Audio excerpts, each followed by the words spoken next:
ಇದು 2 ಹಂತದಲ್ಲಿ ನಡೆಯುತ್ತೆ. ಮೊದಲನೇ ಹಂತ ಈಗ ನಾವು ಮನೆ ಪಟ್ಟಿ ಮತ್ತು ಮನೆಗಣತಿ 16 ಏಪ್ರಿಲಿಂದ ಮೇ 15ರವರೆಗೂ ನಡೆಯುತ್ತೆ. ಈಗ ಸೆಲ್ಫ್ ಡಿಕ್ಲರೇಷನ್ ಅಂತ ಸೆಲ್ಫ್ ಎನ್ಯುಮರೇಷನ್ ಅದು ಏಪ್ರಿಲ್ 1 ಇವತ್ತೇ ಶುರು ಆಗುತ್ತೆ. ಇವತ್ತರಿಂದ ಏಪ್ರಿಲ್ 15ರವರೆಗೆ ನಾವು ಸ್ವಯಂ ದಾಖಲಾತಿ ರಿಜಿಸ್ಟ್ರೇಷನ್ ಅಥವಾ ಎನ್ಯುಮರೇಷನ್ ಅನ್ನ ಮಾಡೋ ಅಂಥದ್ದು. ಸೊ ಈಗ ನಾನು ಸಹ ಮಾಡಿದ್ದೀನಿ. ನಾನು ಮಾಡಿ ಮಂಜಮ್ಮ ಜೋಗತಿ ಆಗಿದೆ, ನಮ್ಮ CO ಆಗಿದೆ, ADC ಆಗಿದೆ, ನಮ್ಮ PD DUDC ಆಗಿದೆ, ಅನೇಕ ಅಧಿಕಾರಿಗಳು ಈಗಾಗಲೇ ಮಾಡಿದ್ದಾರೆ.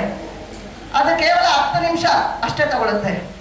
ಸೊ ನೀವು ನಿಮ್ಮ ಲೊಕೇಶನಲ್ಲಿ ಇದ್ದು ನಿಮ್ಮ ಲೊಕೇಶನನ್ನು ನೀವು ಅಲ್ಲಿ ಮ್ಯಾಪಿಂಗ್ ಮಾಡಬೇಕಾಗತ್ತೆ. ಅದಾದಮೇಲೆ ಕೆಲವು ಕ್ವಶನ್ಸ್ ಕೇಳ್ತಾರೆ.